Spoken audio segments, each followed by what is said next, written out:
The Department of Veterans Affairs has abruptly terminated union contracts for most of its 450,000-strong workforce, stripping hundreds of thousands of employees, nurses, technicians, food service workers, and more are losing collective bargaining protections they've had for years. The move comes after a March executive order from President Trump citing national security and a court ruling clearing the way. Effective immediately, staff unions like the American Federation of Government Employees and National Nurses United have lost their bargaining power. Joining us now is the American Federation of Government Employees, AFGE, National President Everett Kelly. Everett, thank you so much for joining us tonight. Thank you for having me tonight. Thank you. So when we share stories like this, and we're talking, I'm sharing 400,000, I'm naming various professions, for so many people who aren't aware of what's going on, this is just numbers to them. Can you talk about the real effects of what's happening with people on the ground from what you're seeing? Okay, thank you so much. You know, for AFG, we represent 820,000 federal and DC government workers. And we are facing unprecedented attack, not by our choosing, but by the reckless attacks of this administration that is determined to silence federal workers and weaken our unions and dismantle the very structure that uphold public service and accountability, such as workers in the VA, okay? Now, when you start taking away the rights of workers in the VA, it's going to adversely affect the veterans that they service every day. You know, the protection of unions has been good for the VA. I would say that because you think about a workplace where an employee has to deal with an employer that screams and yell and holler at them all day and then expect them to be able to perform in an effective manner. It doesn't happen. And with a union, you know, you give that opportunity for an employee to be protected, you know, from those type of attacks. You know, just think in terms of a veteran that need help, right? But a person that has been scolded, a person that has been discriminated against, rather, you know, they have to contend with that. And therefore, when the veteran come in for service, you know, they might not get the very best care or very best service because of the trauma that is going on inside of that employee's head. But the union has protected employees from that days in and day on. And we will continue to do that. A lot of people think that the union is gone, but before we had a contract, we had a union. And we will have this union. It will stand here. It will fight for its members, you know, until there is no fight left. And so what is the fight looking like right now? This executive order is something that came in March, and now they have this abrupt termination. What has the fight been looking like? And because we want to know what's going on out there and how we can support what you're doing. What kind of shape is the fight in right now? Well, you know, of course, you know, we have been winning in the district courts, and, you know, then, of course, you know, the administration want to push everything to the Supreme Court. And as you know, that there was a state issued to the administration that said they can go ahead with their plans, but it still left us opportunity to litigate these issues. Now, we believe that we're on the side of right. We believe that what has occurred is illegal, and we still have an opportunity to present that case, you know, before and in the legal system. And I believe that ultimately we will prevail. Mr. Kelly, how are you seeing the support from the American people? Because to be quite honest, this is not a story that I am seeing on the mainstream news every single day. But my assumption is that so many people have union within their history that maybe these stories are getting to them. But is this a story that is not reaching the attention of the national audience as it should? Or is it reaching the national audience in ways that we're just not seeing? But we've been seeing it really reach the national audience. Is it enough? You know, I would submit to you that it's never enough. I would submit to you that we need more and more of people like you that will bring forth these issues. But we have been on major media outlets, you know, explaining the story because people don't understand really who federal employees is. They are characterized as being bureaucrats, has been lazy, but let me just tell you who these federal employees are. Please. They are the people that take care of our veterans. when our veterans go and fight in the wars and they come back and need services, it's these employees that service them.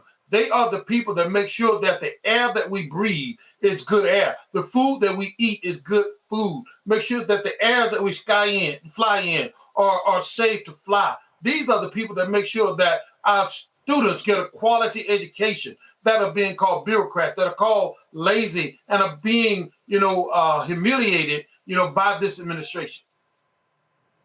I want to go to the panel for their questions. Eugene, your question for Mr. Everett Kelly. Hey, so Mr. Kelly.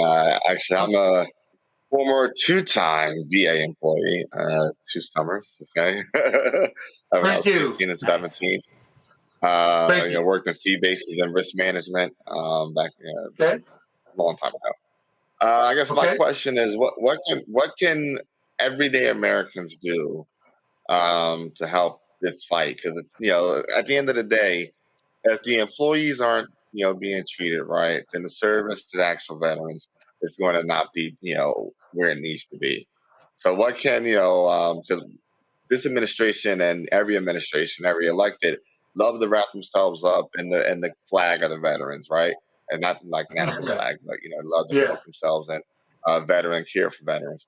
So what can everyday Americans that are watching right now do to help protect the people that are essentially taking care of those that take care of us, protecting the rights?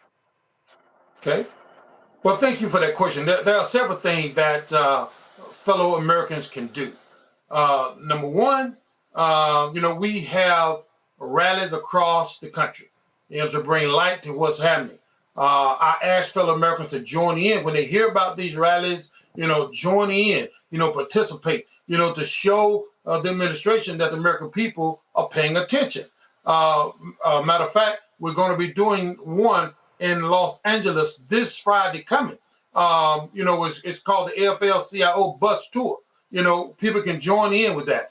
Secondly, people can call their members of Congress and members in the Senate and tell them that they do not appreciate the fact that services that America deserve and need is being dismantled by this administration, and you expect them to stand up and do something about it. Now, we also have a bill in the House, and the Speaker refuses to bring it forth for a vote because we think we got enough to pass these votes that will restore the bargaining rights and the rights of federal workers.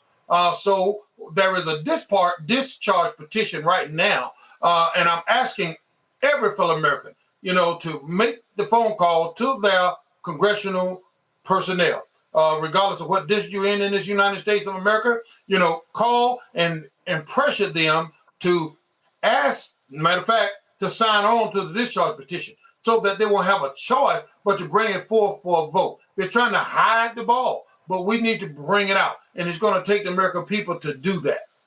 And especially from the Republican Congress. Now, I'll just be quite honest. The Democrats have signed this petition. They're ready to bring it to the floor for a vote because they think that democracy is everybody's right. And I believe that democracy is everybody's right. I believe that every worker have a right to voice their concern in the workplace. As a veteran myself, I cannot imagine what's going to happen when they privatize all of these veteran services. Okay, I don't want to think that I can't pick up the phone and call the crisis line and get somebody to take care of my issues. If they privatize these services, guess what? You're going to be put on the hold list for 3 weeks, a month, 2 months before anybody contacts you. So that's a problem that we're going to have to deal with if these services are ultimately privatized, as this administration wants to do.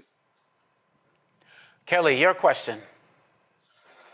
Sure. So, with Virginia being just one state over, and they are certainly the most impacted by this decision making, can you talk about specifically the hypocrisy of the decision making, being that this is concerning Veterans Affairs? The whole point of Veterans Affairs is to help veterans, and the fact that they are dismantling unions that have worked towards this common goal of helping helping veterans, how that is being dismantled, and any other intricacies of the hypocrisy that you see.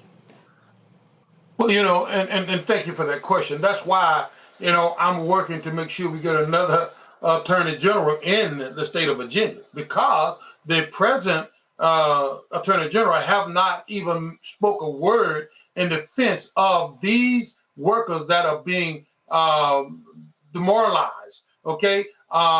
We have to make sure that every community understands what's happening across America. Now, excuse me, but it's not just in the Veterans Administration. Although last week we received a notice from the administration that they were going to take away the rights of these employees to be a part of the union, but that didn't just happen in the VA. That happened also in EPA. These are the people that make sure that we breathe freely. We can have clean water and those type of things. So it's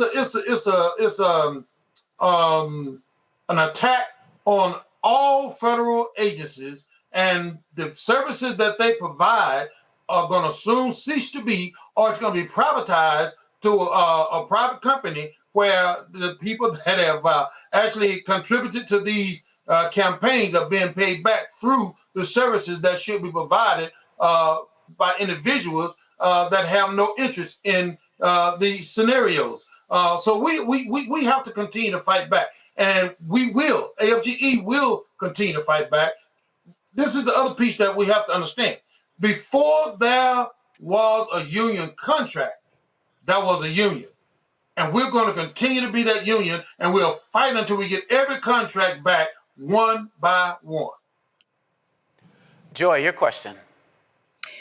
Can you say to me and to the American people, anyone watching, exactly what the ending of this contract will do to their benefits if they have a family member, as do I? Okay, thank you. That's a good question.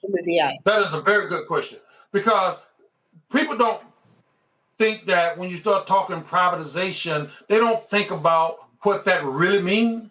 But when you start privatizing an agency, say if you just take the VA, for example, these employees right now are under contract. They have great benefits, right? They have health insurance. They have rights on the job. They have a right to speak, on the job, against issues that are unsafe and those types of things. When you become a private contractor, guess what? The first thing that happens is your pay is reduced. Okay, because they're about making a profit rather than providing a service. Okay, not only your pay reduced, but also health benefits and all of the benefits that the union, because you're a union worker, have worked hard to achieve. All of those things are out the door.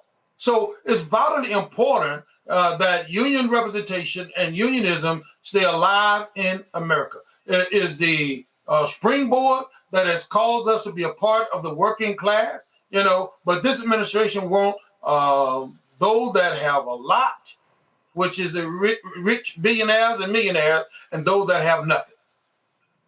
Mr. Everett Kelly, president of AFGE, thank you so much for joining us, and please keep us posted so we can continue to amplify what's going on at AFGE and unions overall. Thank you. Thank you, sir. Thanks for having me. Hello, I'm Isaac Hayes III, founder and CEO of Fanbase. Listen to what I'm about to tell you. The window to invest in Fanbase is closing. We've raised over $10.6 million of our $17 million goal. That means there's room for less than 6,370 people to invest in Fanbase for the average amount. The minimum to invest in Fanbase right now is $399. That makes you an owner in Fanbase today. Go to startengine.com/fanbase to invest. Why? Because current social apps have taken advantage of users for far too long, with content suppression, shadow banning, harmful racist content, and no real tools for monetization and equity. Fanbase has over 1.4 million users and counting, allowing anyone to reach all their following and monetize their content from day one. Social media is the new TV, and whoever owns the apps that distribute that content have the opportunity to own potential billion-dollar companies. While big platforms with uncertain futures are failing to serve their users, Fanbase is stepping up to fill the gap. Don't wait until it's too late. Invest now, Invest for yourself and your future. Go to startengine.com/fanbase and own the next generation of social media.